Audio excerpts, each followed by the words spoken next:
Welcome to All Things Social Security. Enjoy your video.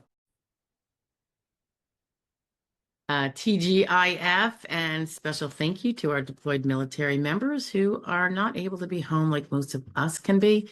It is Red Friday, and many of us thank you every day, but specifically on Red Friday.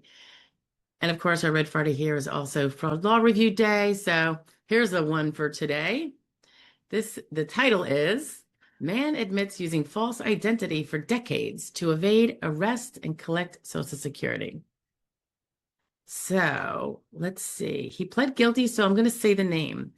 Leslie K. Peterson, age 72. Now, Mr. Peterson, I would not have said his name if he was not yet pled guilty, because I would give him the presumption of innocence until proven guilty, and his admission is good. So let's move along. He was living in Mexico, a town called La Paz, and let's see what else he did. He admitted that he created a false identity in the 1970s to evade a warrant. That's the bird. Sorry, guys. To evade warrant for his arrest and illegally collect Social Security. In his plea agreement, Mr. Peterson, age 72, admitted that he used a forged birth certificate to apply for a new Social Security number under the name of Ronald Allen Steele to avoid arrest after he violated terms of his probation for robbery in 1978. Okay. The SSA assigned the Mr. Steele a Social Security number in 1978. And after fleeing the country, Peterson used his new false identity to apply for a United States passport in Honduras. In 2018, he applied for retirement insurance benefits from the Social Security Administration as Steele and collected his benefits while living as a permanent resident in Mexico. Once officials discovered his deception, Peterson was arrested while crossing the border on November 23rd, 2025. Wow, pretty recently, using the fraudulently issued passport and the Steele identity. He has remained in custody ever since.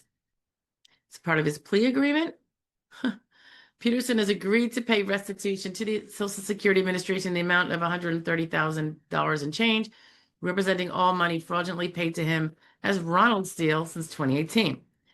Sentencing is scheduled for April 3rd of 2026. So the questions I have about this is, so he used a forged birth certificate, but there was work earnings under that because he was able to then use that years later to collect retirement under Steele's name. So he got it. Does that mean he worked a little bit and paid some taxes? But he was in Mexico. How did he manage that part? That's what I'm curious. Or if there really is a fellow by the name of Ronald Steele who did work, was still alive and kicking, had a different Social Security number because Peterson, it says he applied for a new Social Security number under that name. Now, I'm just curious. Like, I like to get at the little, how do you do it? How did he get away with it? What else did he take? Who did you screw? Was there a real Ronald Steele who had his retirement taken? Getting letters saying, oh, thank you for applying for retirement. It's like, but I didn't. Now, yeah. He did all this in the 70s. Imagine there wasn't even computers. Well, there probably were, but not for people like us, I mean, 78, I was like 10, 11. Wow. So he was in his early 20s when he did this, Mr. Peterson. So he did they say armed robbery? What did he do? I forget. Did I say robbery or I'm not going to reread it, but anywho, I thought that was kind of like a little interesting. Like you could make a movie out of that one, couldn't you? It'll be interesting to see what he gets if we ever get to see what he gets, because as I was whining and complaining before not long ago, so I apologize if I was extra whiny, but I would like to know how these stories end. Did you ever see a story? Like, did they get the sentence and what was it? So we can make our judgment. I mean, as American people, we should be making judgments about whether our criminal justice system is working in terms of at least sentencing. Um, we used to say this about, you'd hear something on the news. Like, I remember a story about, do you remember the zoo story where a little kid falls over the fence into I want to say a gorilla uh, cage environment. And it was a tot. I mean, it was like a little kid. And I think he might have very much hurt himself, maybe banged his head and was maybe unconscious. Don't hold me to the specific facts, but it's definitely out there if you ever wanted to research it. I know. Um, and it was a big deal because there were all sorts of animals in there.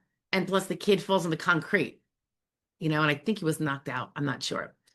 Anyway, the story was fascinating to everybody because a gorilla, a mama, I believe, picked up that little baby child and took him under her wing and took her away where he was safe. And then, of course, emergency came in and all that, and they retrieved the baby from her. But the way it was portrayed was she literally protected him like like a maternal instinct, took up the little baby, toddler, preschool, whatever he was, and carried him off to like her little area and just kept him safe. And after the fact, because it was a beautiful story in and of itself, but you worry, like, what happened to the child? Like, did that fall on his, did it hit to his head, make him permanently damaged, or did he die? I mean, you just don't know. And you never hear the other story. They certainly don't give it the time that they gave it to the regular story, if any time at all. Definitely they didn't.